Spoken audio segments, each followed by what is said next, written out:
Welcome to Bikash IQ Bangla. আজকের ভিডিওতে আমরা আলোচনা করব ক্লাস 12 এইচএস এর জন্য ফোর্থ সেমিস্টারের গল্প 3 কোয়েশ্চেন। লিখেছেন লিও টলস্টয়। তোমাদের কাছে গল্পটা অনেক ক্ষেত্রেই হয়তো বোরিং মনে হয়, তোমরা হয়তো গল্পটা বুঝতে পারো না, বাট গল্পটা আসলে খুবই সহজ। এবং গল্পটার যে বিষয়বস্তু বা বলতে গেলে গল্পটা আমাদের পাঠ্যে এই কারণে দেওয়া হয়েছে কারণ আমাদের বিশেষ একটা লেসন কিন্তু এই গল্পটার মধ্যে দিয়ে দিতে চাই আসলেই শিক্ষা পর্ষদ। তো সেই কারণে গল্পটা যদি আমরা ভালো করে বুঝি, শুধুমাত্রই কিন্তু আমরা পরীক্ষার জন্য নিজেদেরকে প্রস্তুত করবো সেটা নয়, বরং জীবনের ক্ষেত্রেও, জীবনের পরীক্ষা বা আমাদের লাইফস্টাইলে বা আমাদের জীবনে আগামী দিনেও কিন্তু ভীষণ হেল্পফুল হবে। আমাদের সমস্যা সমাধানমূলক যে দৃষ্টিভঙ্গি, সে ক্রিটিক্যাল থিঙ্কিংয়েও কিন্তু ভীষণ কাজে লাগবে এই গল্পটার যে মোরাল লেসন সেটা। তো চলো আমরা শুরু করব। তবে শুরু করার আগে কয়েকটা জিনিস আমরা একটু গল্প সম্পর্কে বলে রাখি। দেখো, গল্পের মধ্যে দেখা যাচ্ছে একজন রাশিয়ার রাজা। প্রাচীন সময়ে রাশিয়ার যে রাজা বা শাসক থাকতো তাদেরকে বলা হতো জার। তো সেই জারের মনে একবার প্রশ্ন জাগছে। কটা প্রশ্ন জাগছে না, 3টে প্রশ্ন জাগছে। সেই 3টে প্রশ্ন কেন জাগছে, তার কারণ তিনি যে কোনো কাজে সফল হতে চান।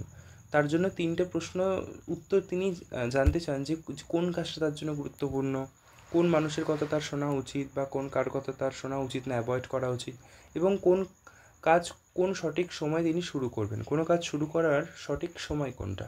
তো 3টে প্রশ্ন তার মনের মধ্যে এসেছে, এর উত্তর তিনি পেতে চান। তো তিনি তো তার রাজ্যে বিষয়টা জানিয়ে দিল যে উত্তর দেবে তাকে তিনি পুরস্কার দেবেন, কিন্তু কেউ দিতে পারে না উত্তর। পরবর্তীতে একজন সন্ন্যাসীর কাছ থেকে তিনি উত্তরটা পাবেন, কিন্তু কিভাবে শেষ পর্যন্ত উত্তরগুলো পাবেন এবং তার মধ্য দিয়ে কত কিছু ঘটবে, তিনি কত কিছু শিখবেন, তার অ্যাটিটিউডের মধ্যে যে চেঞ্জেসগুলো আসবে, সেই বিষয়গুলো খুব ভালো করে কিন্তু লেখক লিও টলস্টয় ফুটিয়ে তুলেছেন। লিও টলস্টয় একজন রাশিয়ান রাইটার, পৃথিবীব্যাপী ভীষণ বিখ্যাত। তো আমরা খুব একটা বেশি লেখক পরিচিতি সম্পর্কে ঢুকবো না, আমাদের মেন স্টোরিতে আমরা ঢুকবো। তো চলো শুরু করা যাক। At once occurred to a certain Tsar, একবার এক জারের মনে হলো, দ্যাট যে ইফ ইউ অলওয়েজ নিউ, যদি তিনি সবসময় জানতে পারতেন, the right time to begin everything, যে যে কোনো কিছু শুরু করার সঠিক সময় কোনটা।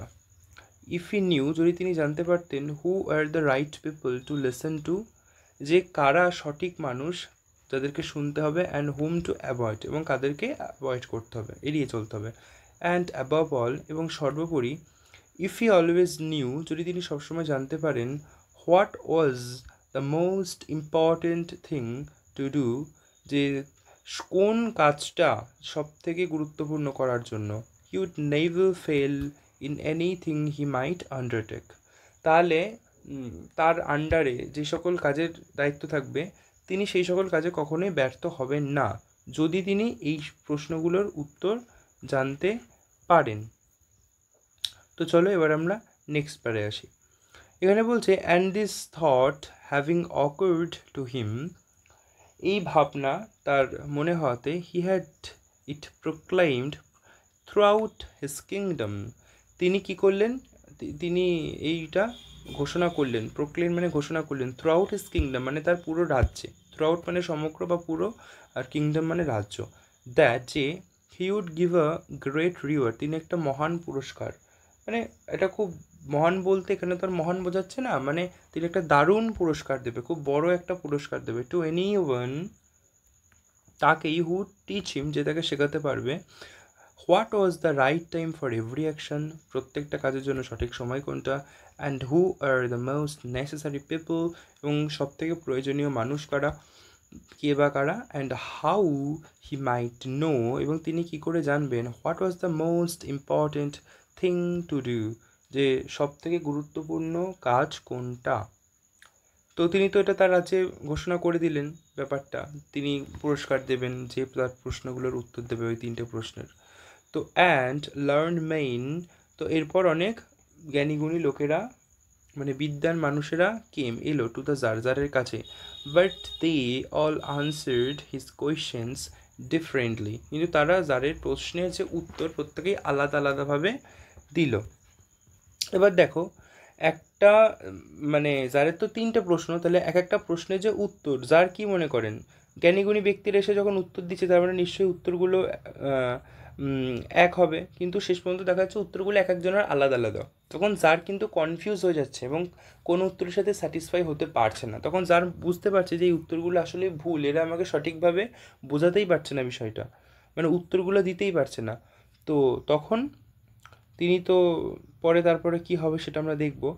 তো প্রত্যেক আলাদা আলাদা যে উত্তরগুলো দিচ্ছে, কি কি উত্তর দিচ্ছে সেই বিষয়টা আমরা এখানে দেখব। In reply to the first question, প্রথম প্রশ্নের উত্তরে দেখো কে কি বলছে। সামসেট কিছুজন বলছে দ্যাট যে to know the right time for every action, যে প্রত্যেকটা কাজের জন্য সঠিক সময় জানতে হলে one must draw up in advance, একজনকে অগ্রিমভাবে কী করতে হবে, লিখতে হবে বা তৈরি করতে হবে। আর table of days, months and years, বছরের, মাসের এবং দিনের একটা ছক বা টেবিল তৈরি করতে হবে। অ্যান্ড মাস্ট লিভ, এবং অবশ্যই থাকতে হবে স্ট্রিক্টলি, মানে জীবন ধারণ করতে হবে স্ট্রিক্টলি, কঠোরভাবে, অ্যাকর্ডিং টু ইট, ওই ছকটা বা তালিকার নিয়ম অনুসারে পুরো একদম কঠোরভাবে তাকে কী করতে হবে, জীবন ধারণ করতে হবে, বাঁচতে হবে। অনলি দাস, একমাত্র এইভাবেই সেইড ডে তারা বললো could everything be done at it's proper time, একমাত্র এই উপায়ে সমস্ত কিছু নিজস্ব টাইমে হতে পারে। তাহলে প্রথম প্রশ্নের বিভিন্ন ভ্যারাইটি উত্তর আমরা পেয়ে গেলাম। আবার আরও উত্তর আসছে প্রথম প্রশ্নে, কীরকম আসছে, আদার্স ডিক্লেয়ার, আবার অন্যরা বলছে কি না, দ্যাট ইট ওয়াজ ইম্পসিবল, এটা সম্পূর্ণরূপে অসম্ভব, টু ডিসাইড বিফোর অ্যান্ড, আগে থেকে ডিসাইড করা, the right time for every action, সব কাজের সঠিক সময় আগে থেকে নির্ধারণ করা পুরোপুরি অসম্ভব। But that not letting oneself be absorbed in idle pastimes, কিন্তু অবশ্যই কোনো একজন মানুষের অলসভাবে বিনোদনে নিজেকে কখনোই মগ্ন করা বা অ্যাবসর্ভ করা উচিত নয়। ওয়ান শুড অলওয়েজ অ্যাটেন্ড, একজনের সবসময় অ্যাটেন্ড করা উচিত to all that was going on, মানে যা কিছু ঘটছে সমস্ত কিছু তাকে কী করতে হবে, অ্যাটেন্ড করতে হবে। And then do what was most needful, এবং তারপরেই করো সেই কাজটা যেটা সবথেকে প্রয়োজনীয় মনে হচ্ছে। আচ্ছা, এটা কি সম্ভব? তোমরাই বলো, যে তুমি তোমার চারপাশে যা হচ্ছে সব বিষয়ে তুমি অ্যাটেনশান দিচ্ছ, তারপর যেটা তোমার প্রয়োজনীয় মনে হচ্ছে তারপর তুমি সেই বিষয়টা করবে বা সেই কাজটা করবে, কিন্তু তোমার অ্যাটেনশান আরও নষ্ট হয়ে যাবে, এতে তুমি আরও ফোকাস নষ্ট হয়ে যাবে, তোমার সেই কনসেন্ট্রেশন পাওয়ারই কাজ করবে না সেক্ষেত্রে। আদার্স এগেইন, আবার অন্যরা বলছে, সেইড কি বলছে পুনরায়, that however attentive the tsar might be, যে যার যতই বেশি অ্যাটেন্টিভ হোক না কেন, হোয়াট ওয়াজ গোয়িং অন, যে বিষয় যা কিছু ঘটছে, ইট ওয়াজ ইম্পসিবল, এটা অসম্ভব, ফর ওয়ান ম্যান, একজনের জন্য, টু ডিসাইড কারেক্টলি, ঠিকঠাকভাবে নির্ধারণ করা, the right time for every action.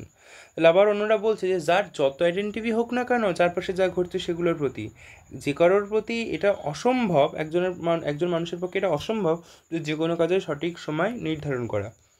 But that he should have a council of wise men, কিন্তু অবশ্যই যাদের একটা জ্ঞানী বা বিদ্বান ব্যক্তিদের একটা জ্ঞানীগুণী ব্যক্তিদের একটা কাউন্সিল বা সভা থাকা উচিত, hood help him to fix the proper time for everything, যারা কি করবে, যারকে যে কোনো কাজের যে প্রপার টাইম সেটা ফিক্স করতে হেল্প করবে। তবে একটা জিনিস, এটা কিন্তু খারাপ পরামর্শ নয়, তবে যার তো চেয়েছিল একটা সিঙ্গেল স্যাটিসফাইং ধরো মানে উত্তর, মানে যে উত্তরে তিনি স্যাটিসফাই হবেন, তো সেরকম তিনি কিন্তু আনসার পাচ্ছেন না। বাট দেন, কিন্তু এরপর এগেইন অন্যরা আদার সেইড, আবারও কি বলছে, দেয়ার ওয়ার সাম থিংস, এমনও বেশ কিছু বিষয় রয়েছে, which could not wait to be laid before a council, এমনও বেশ কিছু বিষয় রয়েছে যেগুলো পরিষদের বা কাউন্সিলের সামনে উত্থাপিত হওয়া পর্যন্ত ওয়েট করবে না।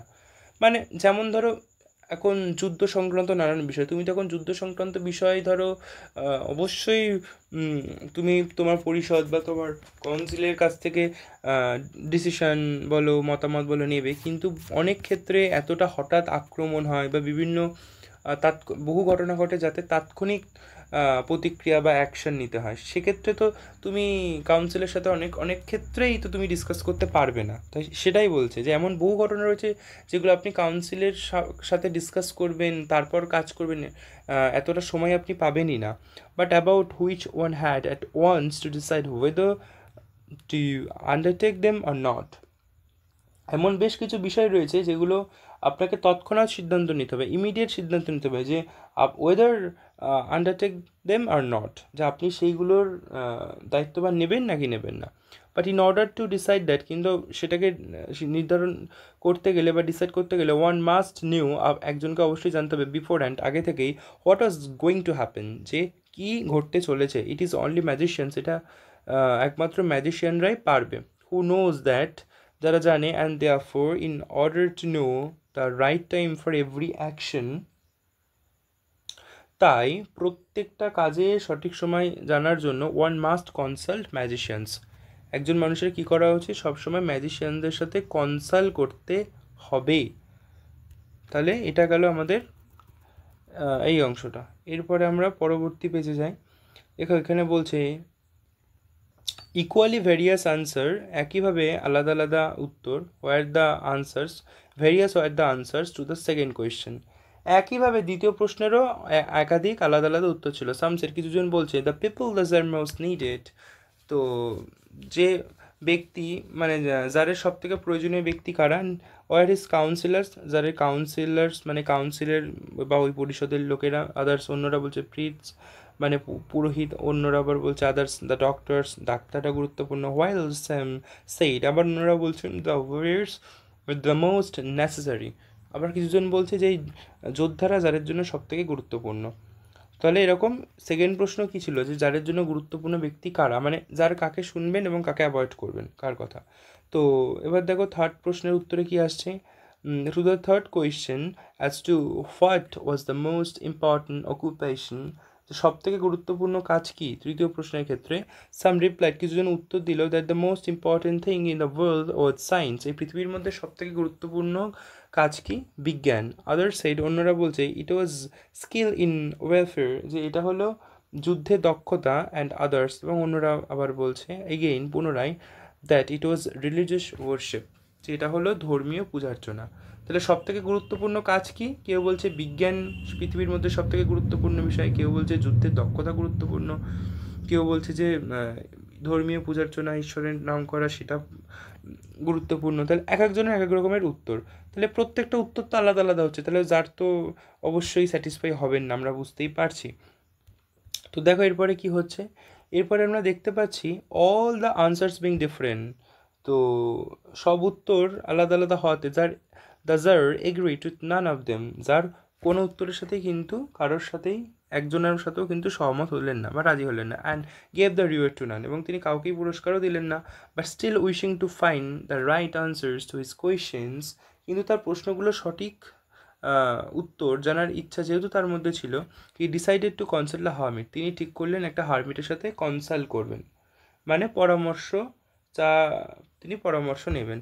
ওয়েডলি রিনার্ড ফর হিজ উইজডম, সেই যে হারমিট বা তপস্বী বা সন্ন্যাসী, তিনি কেন কিসের জন্য সুপ্রসিদ্ধ বা বিখ্যাত ছিলেন, তার উইজডম বা তার জ্ঞানের জন্য। তো তারপরে আমরা কি দেখছি, তারপর আমরা দেখতে পাচ্ছি